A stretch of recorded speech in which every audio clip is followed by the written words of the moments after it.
কোনো শিক্ষার্থীদের কথা, ভোটারদের কথা, প্রার্থীদের কথা নিয়ে তারা বিন্দুমাত্র সন্দিহান না।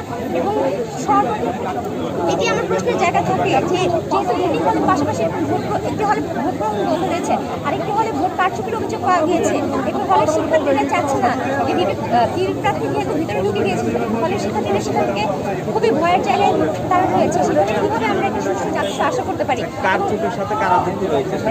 কারচুপির সাথে কারা যুক্ত রয়েছে এটি এখন আমাদের হল প্রশাসন জানেনি, কিন্তু আমরা শুনতে পেরেছি যে শিবির প্রার্থীদের বিরুদ্ধে কারচুপির অভিযোগ রয়েছে। আচ্ছা, এই মুহূর্তে আপনারা কোনো ধরনের শঙ্কা প্রকাশ করছেন কিনা, যেহেতু ভোট গ্রহণের আরও সময় বেশ বাকি আছে? জি, অবশ্যই আমরা শঙ্কা প্রকাশ করছি, কারণ ভোট গ্রহণের সময় যদিও বাকি রয়েছে, কিন্তু এখন তো বেলা আসলে গড়িয়ে যাচ্ছে। আমাদের ভোট গ্রহণের সময় 9টা থেকে 5টা পর্যন্ত।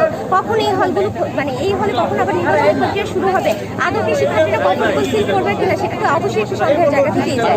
সেই ক্ষেত্রে কি আসলে আদৌ এটি সুষ্ঠু জাকসু অনুষ্ঠিত হবে কিনা, এবং এই জাকসু যদি অনুষ্ঠিত হয়েও যায়, এই জাকসুর ফলাফল যে নিরপেক্ষ হবে, এই জাকসুতে প্রত্যেকটি প্রশাসন প্রথম থেকে আমাদের যে অনেকটা জায়গা দেখাচ্ছে, সেই জায়গা থেকে বিভিন্ন সরকারি প্রার্থীদের ক্ষেত্রে তারা যে গড়িমসি করছে, সেই জায়গা থেকে আদৌ কি ফলাফল আগে থেকে প্রিপ্ল্যান ফলাফল কিনা, নাকি আসলে এই যে নির্বাচনী প্রক্রিয়া চলছে এটিকে আসলে লোক দেখানো, নাকি এটি সুষ্ঠু একটি নির্বাচনী প্রক্রিয়া চলছে, সেই জায়গাতে আমার প্রশ্ন থেকে যায়। এবং আদৌ কি প্রশাসন চায় জাকসু হোক, নাকি তারা চায় না জাকসু বাঞ্চাল হোক? তার জন্যই এই ধরনের অনীহা, এই ধরনের অনিয়ম করা হচ্ছে, তার জন্যই এই ধরনের অনিয়মকে প্রশ্রয় দেওয়া হচ্ছে, সেই জায়গাতে আমার প্রশ্ন অবশ্যই প্রশাসনের শিক্ষার্থী হিসেবে যখন গার্ডকে নির্দেশনা দেওয়া যে আমি ঢুকতে পারবো না, পুরুষ শিক্ষার্থীরা মেয়েদের হলে দোতলা পর্যন্ত অ্যাক্সেস হবে না, মেয়েদের হলে নিরাপত্তাটা কোথায়? এখানে প্রতিটা মেয়ে যারা ভোটার তাদের নিরাপত্তাটা কোথায়? প্রশাসনের কি করছে? তারা ইচ্ছাকৃতভাবে এই অবস্থা বর্ণনা করছে একটা পার্টিকুলার পার্টিকে সহযোগিতা করতে।